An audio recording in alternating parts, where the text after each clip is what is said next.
승리하시는 우리 말씀의 첫 말씀이 되시기를 주님의 이름으로 축복합니다. 사도행전을 강의하다가 우리나라의 어떤 여러 가지 어려운 일을 보면서 저 자신도 이 말씀으로 과연 어떻게 해야 되는가 그런 고민하면서 잠시 창세기를 한번 보기로 했습니다. 오늘은 3.1 독립기념운동일입니다.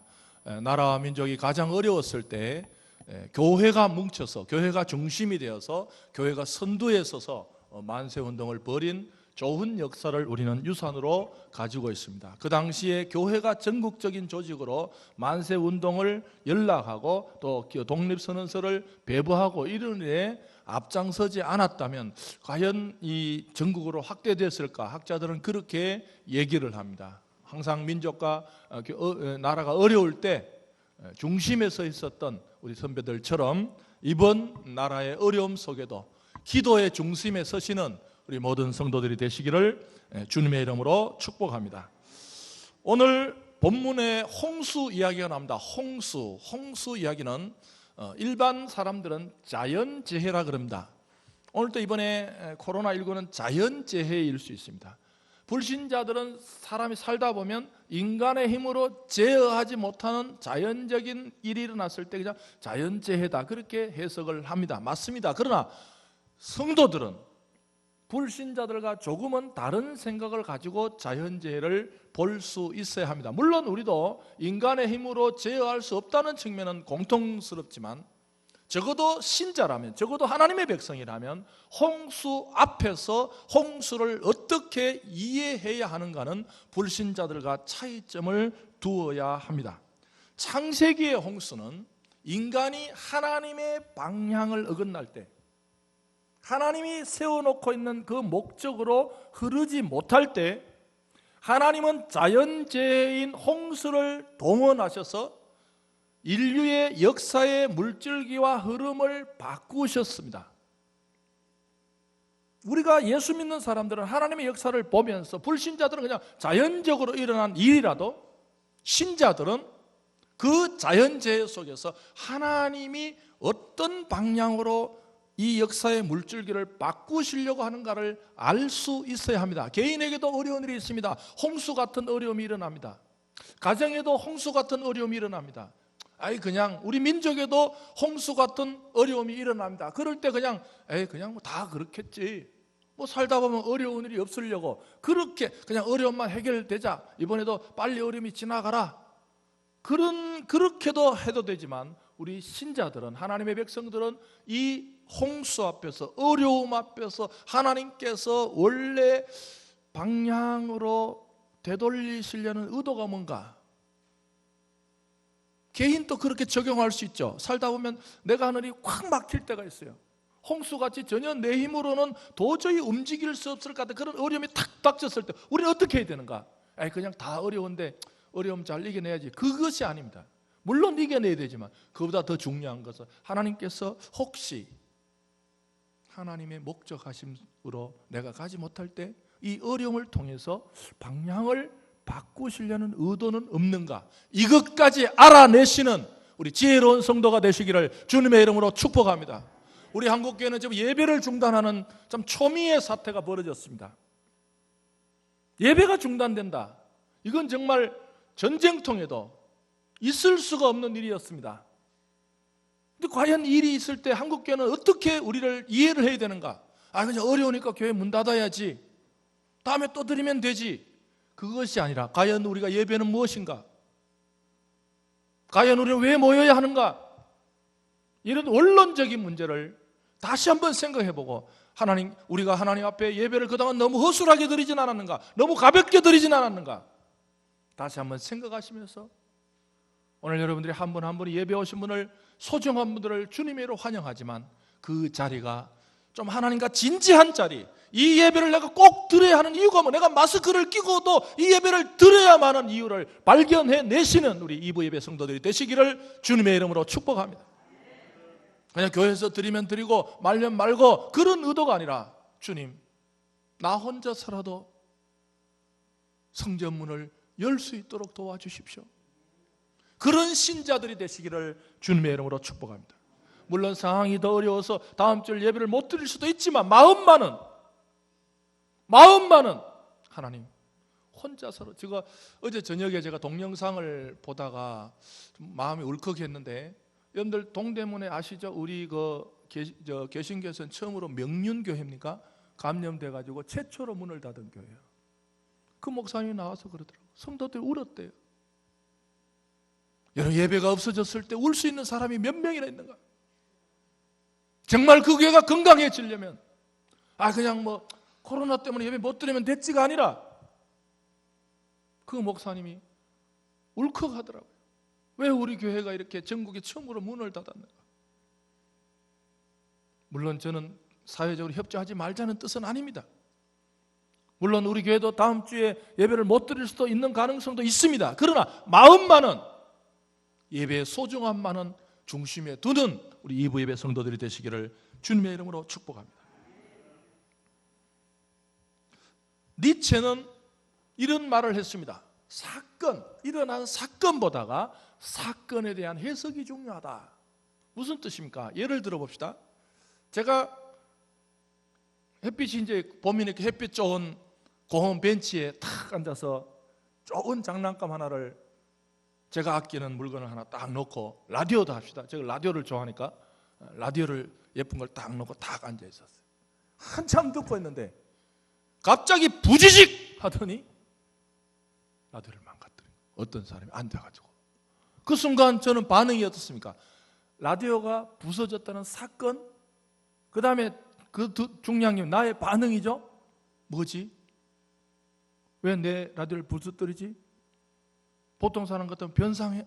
이거 얼마짜린데? 혹시 당신이 이 라디오를 30만 원짜리니까, 이런 생각을 하면서 이제 화가 나지 않겠어요? 왜 내 것을 말도 없이 부수냐는 거예요. 그래서 화를 품은 채 그 사람을 돌아보는 순간 그 사람이 시각장애인이었어요. 이러면 그동안 내가 순간 화가 있었던 게 시각장애라는 해석이죠. 시각장애인이네? 라는 해석을 하는 순간 내 마음속에 화가 있어요, 없어요? 없어져요. 오히려 무슨 생각이 들어요? 측은한 생각이 들어요. 아유, 얼마나 불편할까? 얼마나 불편할까? 이렇게 양지 쪽에 나도 햇볕이 좋아서 나왔는데, 이분 또 나왔는데, 이분 눈이 안 보여서 얼마나, 오히려 지금 화가 있다가 보는 순간, 그 사람이 시각장애인 걸 아는 순간 내 마음속에 뭐가 달아나요? 화. 이게 뭐라는 거죠 도대체? 이게 엘버트 앨리스라는 사람이 심리학 ABC 이론입니다. 사람은 사건보다 더 중요한 사건에 대한 해석이 더 중요하다. 라디오가 부서졌다는 사건은 동일할 수 있어요. 그런데 그 사람이 눈을 떴느냐 감았느냐에 따라서 해석이 달라지죠.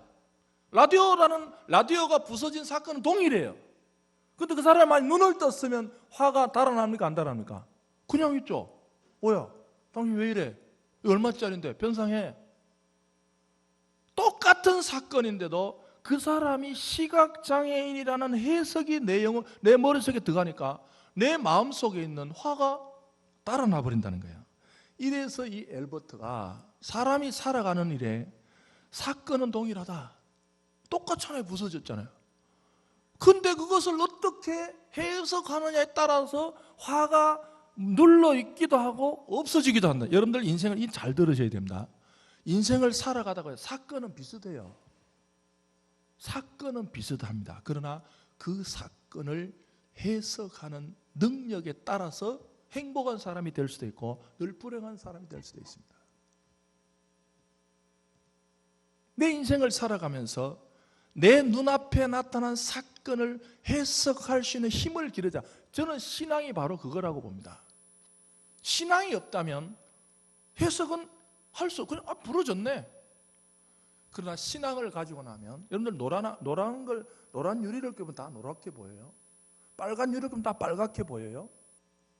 신앙의 눈으로, 적어도 우리가 예수 믿는다는 게 뭔가, 하나님을 믿는다는 게 뭔가, 우리는 직접 그 사건을 보지 않고 하나님이라는, 신앙이라는 안경을 끼고 사건을 해석할 수 있는 능력을 가진 사람이 믿음의 사람인 줄 믿습니다. 믿음이 있다는 게 뭐예요? 믿음이 있다. 그냥 안 봅니다. 믿음을 가지고 그 사건을 봅니다. 여러분, 우리가 홍수 앞에서, 홍수라는 것은 불신자들도 홍수고 우리도 홍수지만, 홍수 앞에서 믿음이라는 눈을 가지고 홍수를 볼 수 있는 해석력이 있으시기를 주님의 이름으로 축복합니다. 자꾸만 어떤 사람은 외부의 환경을 신경 씁니다. 외부에서도 환경만 좋아지면 내 인생 행복할까요? 그보다 더 중요한 것은 내 영혼 속에 외부를 바라보는 해석, 신념, 이해, 그게 더 크다는 거죠. 우리는 교회 와서 믿음을 기르는 이유가 뭡니까? 내 인생 외부에서 일어나는 환경은 내가 어쩔 수 없습니다. 내가 어쩔 수 없는 게 너무 많아요. 내가 좋은 일만 일어나라 그래서 좋은 일 일어나고 나쁜 일 그만두라고 그만두면 누가 예수를 믿겠습니까? 종교가 왜 생겼어요? 사람이 아무리 원해도 안 되는 일이 있더라는 거죠. 종교의 발생 원인이 그겁니다. 내가 저 사람 안 죽었으면 좋겠다면 죽어버렸어요. 안 죽었으면 좋겠는데 안 죽었으면 몰라 예수를 믿겠어요. 배 타고 나간 남편이 잘 갔다 오기를 바라는데 잘 갔다 왔어요. 그럼 누가 하나님을 믿어요? 아무리 잘 갔다 오라 그래도 남편이 배에 빠져 죽을 수도 있단 말이죠. 외부의 사건은 내가 건드릴 수 없는 사건들이 너무 많은 거예요. 그 사건을 바라볼 수 있는 믿음의 눈을, 신앙의 눈을 오늘 또 만들고 나가시기를 주님의 이름으로 축복합니다. 예배는 신앙의 안경을 해석하는 능력을 만드는 작업입니다. 내가 그냥 홍수를 보지 말자는 거예요. 홍수는 홍수지만 홍수를 바라보지 말고 그 홍수를 바라볼 수 있는, 해석할 수 있는 눈을 기르자. 그것이 믿음 아닙니까? 하나님에 대한 믿음의 눈으로 홍수를 바라보는 우리 이부 예배 성도들이 되시기를 바랍니다. 그러면 신앙인들의 관점에서 홍수를 어떻게 이해할 것인가? 불신자들은 그들 나름대로의 이해를 하지만 우리는 서로 강요할 필요는 없습니다. 우리가 불신자들한테 가서 우리가 이해하는 거 가지고 강요할 필요도 없고 또 그 사람들의 이해를 우리가 받아들일 필요는 없습니다. 어느 정도 공통점은 있지만 신자와 불신자는 영원히 해석을 같이 할 수 없는 부분이 있습니다. 그거는 통일할 수 없어요. 1절에 보시면 적어도 이 홍수에 대한 눈이 어떤 이해를 가져야 하냐면 1절에 보시면 하나님이 노아와 그와 함께 방주에 있는 모든 들 짐승과 가축을 기어가사, 할렐루야. 1절에 중요하다는 기억이란 단어입니다. 하나님은 홍수를 통해서 자신의 기억의 폭을 줄이십니다. 중요한 이야기일 수 있죠. 하나님은 홍수를 통해서 하나님의 기억의 폭을 줄입니다. 홍수 나기 전에는 하나님께 전 인류를 생각했어요. 그러나 홍수를 지나고 보면 하나님의 기억의 폭이, 포커싱이 줄어듭니다. 여러분, 인생을 사시다가 하나님의 기억 속에 들어있는 성도들이 되시기를 바랍니다. 예수님께서 이 땅에 다시 오셔서 뭐라 그러세요? 예수님, 나 예수님을 위해서 큰 일도 하고 권능도 베풀고 귀신도 쫓아내고 나 일 많이 했죠. 나 압니까? 나 알죠? 예수님이 나는 모르는데 예수님의 기억 속에 들어있지 않았어요, 그 사람은. 사랑하는 성도들이여, 여러분이 어떤 삶을 살든지 얼마나 오래 사든지 그게 중요한 것이 아니라 하나님의 기억 속에 담겨있는 인생이 되시기를 주님의 이름으로 축복합니다. 하나님은 하나님의 기억 속에 8명이라는 폭을 줄이시기 시작했어요. 하나님의 뜻을 따르지 않는 많은 사람들이 있지만 하나님은 내 뜻을 따라서 살아갈 사람을 기억에 담기로 하셨습니다. 사랑하는 성도들과 왜 예배 드립니까? 예배는 하나님 전에 나와서 하나님의 기억 속에 자신의 존재를 확인하는 작업이 예배인 줄 믿습니다. 우리는 그냥 그렇게 살아가는 사람들이 아닙니다. 예배는 정해진 시간에 하나님 앞에 나와서 하나님, 나 아시죠? 나 한 주간 동안 어떻게 살았는지 아시죠? 하나님의 기억 속에 아무리 잘 먹고 아무리 잘 입고 돌아다니는데 하나님이 그 사람 주목하지 않으면 우리는 불신자들은 가치 있게 보지만 우리는 그 사람을 가치 있게 보지 않습니다. 예배는 기억 확인입니다. 하나님의 기억 속에 내가 있음을 확인하는 예배가 되시기를 주님의 이름으로 축복합니다. 1절 마지막입니다. 가축을 기어가사 하나님이 바람을 땅 위에 불게 하심에 물이 줄어들었고, 할렐루야. 홍수는 하나님이 바람을 불어서 주도권을 하나님이 줄어들게 하셔야 해결될 줄 믿습니다. 홍수는 하나님이 줄어들게 하셔야 되는 문제인지 내가 줄어들다고 노력하는 문제가, 여기 예배는 분리가 되자는 거죠. 예배 때 예배를 안 드리면 이게 몰라요. 어디가 어딘지 몰라요. 이게 내가 할 일인지 하나님 할 일인지 모르고 막 내가 할 일인 줄 알고 막 열심히 하다가 안 되면 실망하고 좌절하고 그래 살다가 예배를 딱 드리고 나면 아하, 이것은 하나님이 하실 일이구나. 할렐루야. 이 홍수는 하나님이 줄어들게 하셔야 될 일이구나. 믿음으로 깨달으시기를 주의 이름으로 축복합니다. 내 인생 앞에 여러 일들이 있습니다. 우리 가정에도 여러 가지 일들이 있습니다. 우리 민족에도 우리 교회 앞에도 여러 가지 일들이 있습니다. 우리가 예배를 드리고 나면 아하, 이 일은 누가 해야 될 일인가? 이게 누가 해? 이 홍수는 사람이 줄어들게 할 수 있는 문제가 아닙니다. 이 문제는 홍수 앞에서 인간은 하나님만이 이 홍수를 줄어들게 하심을 인식하고 해석하고 믿는 이 아침이 되시기를 주님의 이름으로 축복합니다. 그래서 우리는 다시 하나님께 부탁, 하나님, 이 홍수는 하나님만이 줄어들게 하실 수 있습니다. 하나님만이 이 문제를 줄어들게 하실 수 있음을 인정하고 확인하는 예배자들이 되시기를 바랍니다. 저는 일부 예배를 마치고 로비에서 어떤 분과 잠깐 얘기를 나눴습니다. 그분이 그래요. 하나님이 하실 문제란 거예요. 어떤 일은요, 내가 노력하고 내가 애를 쓰고 내가 신경 쓰고 내가 좀 더 되는 일이 있어요. 그러나 어떤 문제는, 홍수는 나의 문제가 아니라 하나님이 주어일 때만이 해결할 수 있는 문제임을 인식하시기를 바랍니다. 사랑하는 성도들이요, 홍수 앞에서 두려워만 하지 마시고, 아니면 홍수가 바로 해결되기만 바라지 마시고, 하나님, 이 홍수를 통해서 하나님을 인정하는 시간 가지시기를 바랍니다. 하나님, 이 홍수는 하나님만이 줄어들게 하실 수 있습니다 라고 하나님의 하나님 되심을, 주님의 주님 되심을, 예수님의 예수님 되심을 인정하는 성도들이 되시기를 바랍니다. 그게 홍수 앞에서 우리가 해야 될 일입니다. 홍수 앞에서 하나님의 백성들이요, 해야 될 일이 뭐예요? 그냥 하나님 홍수 없애주세요, 홍수 빨리, 그것도 해야 되지만 하나님, 이 홍수야말로 하나님만이 줄어들게 하실 수 있습니다. 저는 우리 한국교회가요, 아니 우리 서울비전교회가 이번 기회에 하나님만 하실 수 있다고 고백하는 성도가 늘어나는 성도가 되시기를 주님의 이름으로 축복합니다. 3절에 보시면 물이 땅에서 물러가고 점점 물러가서 줄어든다 그랬어요. 점점 줄어든다는 것은 인간의 시간이 아닙니다. 여러분, 어떤 일은 하루아침에 한꺼번에 해결됐으면 좋겠지만 어떤 문제는 점점 줄어드는 문제가 있어요. 조급해할 필요도 없고 하나님의 시간을 기다리며 하루하루를 사는 것이 하나님의 백성의 책임인 줄 믿습니다. 인간이 해야 할 일 두 가지를 말씀드리겠습니다. 저도 그렇게 하려고 그래요. 그러면 홍수 앞에서 도대체 인간은 뭘 해야 되는가? 10절과 12절입니다. 10절에 보시면 노아가 해야 될 일이 있어요. 노아가 하는 일이 있어요. 10절에 보시면 또 7일을 기다려, 12절에 보시면 또 7일을 기다려.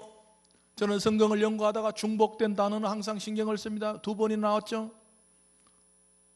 기다림이 뭘까? 제가 성경을 이렇게 또 성경을 설교하기 전에 성경 공부를 하죠. 10절의 기다림과 12절의 기다림이 우리나라 말엔 똑같아요. 제가 안 찾아보려고 하다가 한번 찾아볼까? 히브리어를 한번 찾아볼까? 했더니 10절의 기다림과 12절의 기다림이 다른 말이에요. 이제 성경이 재미있어지는 거죠. 이 10절의 기다림은 몸부림치다더라고. 특이한 말이에요. 기다림은 몸부림입니다. 인생을 살아가다가요, 홍수를 만나면, 아픔을 만나면, 어려움을 만나면 우리는 기다리기는 기다리는데 어떻게 기다려요? 몸부림치면서 기다려요. 하나님, 너무 힘듭니다. 몸부림치면서 기다려요. 기도하는 분들이 심정을 알아요. 어려워지고 힘들어지고 답답해지고 내 힘으로 어쩔 수 없는 홍수 앞에서 하나님을 기다리기는 기다리는데 10절에 기다리면 몸부림치면서 기다린 거예요.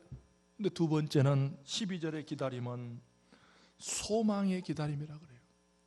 여러분, 몸부림치면서 기다리시다가 하나님만이 주실 수 있는 소망의 기다림이 있으시기를 주님의 이름으로 축복합니다. 저는 우리 한국교회가 이 어려운 코로나19 앞에서 우리가 몸부림치면서 기다리다가 계속 몸부림만 치는 것이 아니라 하나님만이 이 문제를 해결할 수 있습니다는 소망의 기다림이 됐으면 좋겠어요. 한 주간 동안 어려운 일이 생기실 때마다 하나님을 기다리십시오. 적어도 창세기 8장에는 기다림이 신앙입니다. 기다릴 수 있는 게 신앙입니다. 기다릴 수 있는 사람이 믿음 있는 거예요. 기다림이 신앙으로 이제 신약에 가면 순종이 신앙이 뭐 그렇게 이제 그 신앙이란 게 믿음이란 게 다른 표현이 많아요, 사실은. 그러니까 믿음이 적어도 창세기 8장에서는 기다릴 수 있는 게 믿음인데 어떤 기다림이요? 처음에는 몸부림치면서 기다려. 하나님, 너무 힘듭니다. 너무 힘듭니다.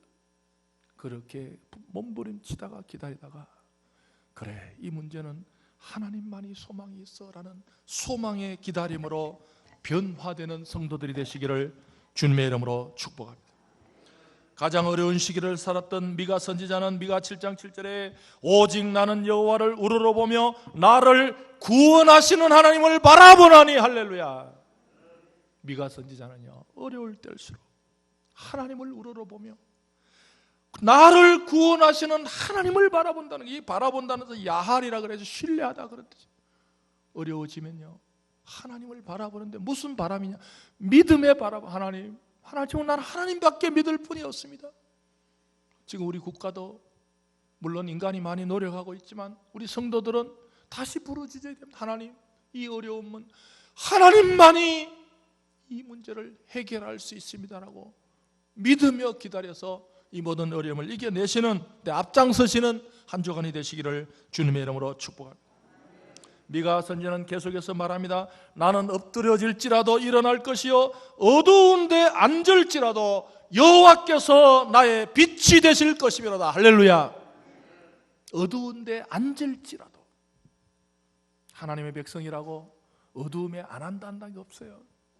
하나님의 백성도 살다 보면 어두운데 앉을 때가 있지만 어두움에 앉을지라도 여호와께서 나의 빛이 되실 것이며, 정말 어려운 시기는 어려운데 앉아있을 때, 어두운데 앉아있을 때 주눅들기 싫고, 어두운데 앉아있다가 마음이 녹아내리기 싫고, 마음이 무너지기 싫고, 낙망하기 쉽지만 어두운데 앉아있을 때라도 하나님께, 하나님, 이 어두울 때는 하나님만이 나의 빛입니다라고 고백하시는 성도들이 되시기를 바랍니다. 5절입니다. 이제 드디어 문제 이렇게 기다리고 할 때 뭔가 다른 일이 생깁니다. 5절에 보시면 물이 점점 줄어들어 열째 달 곧 그 달의 초하루날에 산들에 봉우리가 보였더라. 할렐루야. 이제 봉우리가 보이기 시작하는 거예요. 근데 이제 조심해야 돼요. 여기 산봉우리가 보인 것은 사람이 되지 싶은 겁니다. 아, 이제 뭔가 물이 좀 줄어드니까 산봉우리가 보이네. 요게 뭐 저때 조심해야 돼요.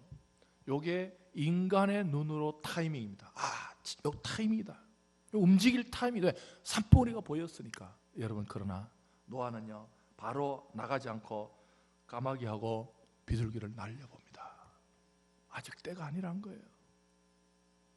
여러분, 예배마다 예배 안 드리면요, 산봉우리 보고 움직여버린 거예요. 아, 요 타이밍 정말 좋다. 산이 보이잖아요. 여러분, 그러나 예배로 통해서 다시 한번 사람의 타이밍에 움직이지 마시고 하나님의 타이밍을 찾아내시기를 주님의 이름으로 축복합니다. 예배마다 지금 내가 움직일 때인가, 젊은이들은 사업을 취직을 할 것인가, 여러 가지 구체적인 적용은 하나님 앞에 내어놓으시고, 자칫하면 산봉우리가 보인다고 이제 땅이 말랐구나, 이제 됐네, 그렇게 움직이지 마시고 하나님이 원하시는 타이밍을 다시 찾아내는 지혜의 성도들이 되시기를 주님의 이름으로 축복합니다. 두 번째, 인간이 해야 될 일은 예배로 자신의 신앙을 고쳐나가야 됩니다. 20절에 보시면 노아가 여호와께 제단을 쌓고, 할렐루야, 노아는요 그 기다림의 모든 표현을, 몸부림치는 기다림, 모든 삶의 표현을 노아가 여호와께 제단을 쌓음으로 표현을 냈습니다. 예배는 우리의 삶의 모든 신앙생활의 언어를 표출해야 되는 겁니다. 한 주간에 답답했던 사건, 힘들었던 사건, 기다리느라고 지쳤던 사건, 몸부림쳤던 모든 순간들을 예배로, 제사로 표현하는 우리 서울비전교회 예배자들이 되시기를 주님의 이름으로 축복합니다. 노아가 여호와께 제단을 쌓고, 모든, 이게 중요해요, 정결한 짐승과 모든 정결이 두 번이나 나왔죠. 무슨 뜻입니까? 예배의 정결, 제사의 정결. 여러분, 이번에 예배가 우리가 다시 한번, 하나님, 내가 정말 예배마다 정결한 예배인가? 이 정결한 말은 원래 타오르라 그래가지고 순수하다, 깨끗하다 그런 뜻이에요. 여러분, 다음 주 예배가 없어질지 모릅니다. 오늘 이 시간이 정결한 예배가 되시기를 바랍니다. 깨끗한 예배가 되시기를 바랍니다. 메투엘리는 정결한 예물을 드린다는 의미를 이렇게 이야기했습니다. 제물을 드린다는 것만으로는 충분하지 않았다. 그냥 내가 주일날 예배 갔다 와서 그것만으로는 충분하지 않았다. 하나님의 제사법에 충실한가? 노아는 그냥 제사 드린 것이 아니라 정결한 제사를 드렸다는 것은, 내가 지은 예배가, 내가 드리는 제사가 하나님의 제사법에 충실한 것까지 검산해서 드리는 진정한 제사자들이 되시기를 주님의 이름으로 축복합니다. 저는 지난주에 공영방송에서 그 인도네시아, 저도 한번 가봤습니다. 그 반둥에 있는 그 밀림 속에 어떤 가정을 소개했는데, 아버지는 일찍 돌아가시고 어머니 밑에서, 어머니가 아들을 키우는데, 그 아들이 자카르타, 여러분들 인도에 가보면 그 반둥에서 그 자카르타까지 힘듭니다. 비행기를 타고 차를 타고, 근데 이제 자식이 이제 그 자카르타에 공부를 시켜야 되는데, 제가 깜짝 놀란 건요, 그 밀림 속에서 그 청년이 자기 동생하고 그 이슬람 교회예요, 무슬림인데 그 종교 행위를 하더라고요, 코란을 보면서. 제가 그걸 보고 정말 우리 성도들이 예배가 없어졌을 때 집에서 저렇게 하겠는가, 제가 깜짝 놀랐어요. 이슬람들이 강한 이유가 거기 있습니다. 우리 교인들 봤죠? 지금은 못 가는데 이집트 시나이 반도가 지금 이제는 못 가잖아요. 그 모세가 기도했던 산에, 시내산에 올라가려면 시내 반도 거기 가야 돼. 이제는 못 올라갑니다. 우리 올라가 얼마 돼서 이제 문 닫았더라고요. 그때 보신 분이 있을 거예요. 그 이집트 큰 허허벌판에 이집트군 초소가 있었어요. 아무도 보지 않습니다. 그 병사 하나 서 있었어요. 그런데 보니까, 우리 지나가다 보니까 그 초소 뒤에 우리 같은 천을 하나 깔아놓고 메카를 향해서 절하고 있더라고요. 제가 그 지난주에 그 인도네시아 그 청년 그 불도 전기도 잘 안 들어간데 그 깜깜한 데서 그 무슬림입니다. 이슬람 경전을, 코란을 보면서 자기 동생한테 경전을 해석해 주더라고요. 저는 우리 주일학교가 과연 그렇게 될까? 과연 다음 주일날 주일 예배가 없어졌을 때 여러분들이 집에서 성경을 펴놓고 몇 명이나 그렇게 예배를 드릴 것인가? 저는 이 문제를, 우리 이번에 이 예배를 못 드리게 된 이유가, 우리는 반드시 우리 서울 비전교회는 저는 본전 뽑으려고 합니다. 할렐루야. 다시 한번 본전 뽑아야 돼요. 누가 과연 집에서도 혼자 예배를 드릴 수 있는가? 과연 주일학교의 목표가 뭔가? 자기가 혼자 있어도 예배를 드릴 수 있는까지 성장시켜줘야 돼요. 할렐루야. 그게 진정한 신앙인이 아닌가? 정결한 예배. 그냥 제사가, 노아가 그전에 제사 안 드렸겠어요? 이번 기회로 정결한 예배자들이 되시기를 주님의 이름으로 축복합니다. 좀 충실한 예배. 하나님, 다음 주 못 드리더라도 이 예배만은 내가 하나님께 드릴 수 있는 가장 충실한 예배였습니다라고 고백하고 이 성전문을 떠나시기를 주님의 이름으로 축복합니다. 예배의 결과입니다. 21절 보시면요, 여호와께서 그 향기를 받으시고, 할렐루야. 뭘 받으시고요? 향기를 받으신다. 하나님 또 뭐가 받는 것이 있어야 되지 않겠어요?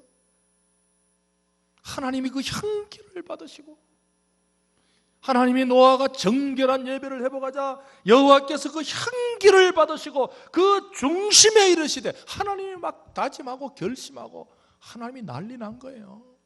하나님이 막 중심에 막 자기 속으로 생각하니까 중심에 내가 다시는 사람으로 말미암아 땅을 저주하지 아니하리니, 여러분 하나님의 결심과 다, 이게 이제 언약으로 보면 하나님의 언약의 갱신이라 그럽니다. 젊은 분들은 나중에 성경 공부 때 외워놓으세요.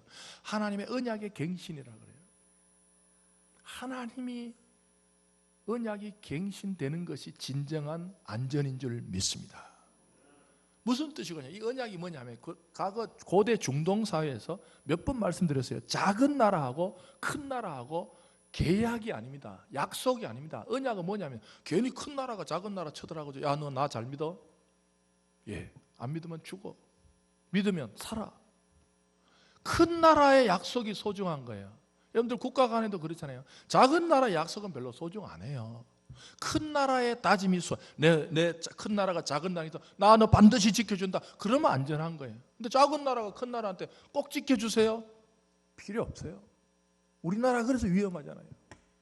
큰 나라가 나 반드시 그게 효력이 있는 것이지, 작은 나라가 큰 나라한테서 반드시 지켜줘야 돼요? 소용없어요. 똑같습니다. 노아가 정결한 예배를 드리자 하나님이 노아를 향해서 나 이제 다시는 벌을 주자, 다시는 어떻게, 하나님의 언약의 갱신이 있었습니다. 그래서 누가 그러더라고, 예배는 하나님이 더 바빠지는 게 진정한 예배예요. 오늘도 우리 예배 드릴 때 하나님이 우리를 향해서, 하나님이 우리 가정을 향해서, 하나님이 우리 교회를 향해서, 하나님이 우리 민족을 향해서 축복의 갱신이 있는 멋진 예배자들이 되시기를 주님의 이름으로 축복합니다. 말씀을 마무리하겠습니다. 삼봉우리가 보인다고 움직이지 말아야 합니다. 홍수 앞에서 몸부림치며 기다리는 성도들이 되십시오. 홍수 앞에서 소망의 기다림의 시간을 갖는 성도들이 되시기를 바랍니다. 정결한 예배를 회복하십시오. 하나님의 그 향기를 흠뻑 마실 수 있는 정결한 예배자들로 거듭나시기를 주님의 이름으로 축복합니다. 그래서 하나님께서 우리 예배를 드리고 나서 하나님께서 중심에, 하나님이 내가 다시는 하나님의 결심과 하나님의 다짐이 있는 예배마다 하나님이 더 나를 향해서, 하나님이 더 우리 가정을 향해서, 하나님이 더 우리 교회와 민족을 향해서 결심하고 다짐하는 예배의 성공자들이 되시기를 주님의 이름으로 축복합니다. 내가 한번 잘 살아봐야지, 내가 한번 잘 믿어봐야지, 그것도 좋지만 하나님이 이제는, 우리가 절대 안전이 뭡니까? 아하, 하나님이 나를 향해서 이런 계획을 갖고 계시는구나. 하나님의 이 언약은요, 끝까지 이제 다시는 사람을 물로 심판하지 않겠다는 하나님의 큰 약속을 얻어냅니다. 여러분, 예배는요, 하나님의 계획을 얻어내는 거예요. 오늘도 예배마다 하나님의 큰 계획을, 큰 약속의 덩어리를, 큰 축복의 덩어리를 만들어 내시는 우리 멋진 이브 예배 성도들이 되시기를 주님의 이름으로 축복합니다. 이 시간 우리 축도하고 우리 또 애국가 부르고 나라를 위해서 기도하겠습니다. 주 예수 그리스도의 은혜와 하나님의 저가신 사랑하심과 성령의 위로교통 충만하심이 힘들어하고 있는 우리 모든 한국 백성들과 또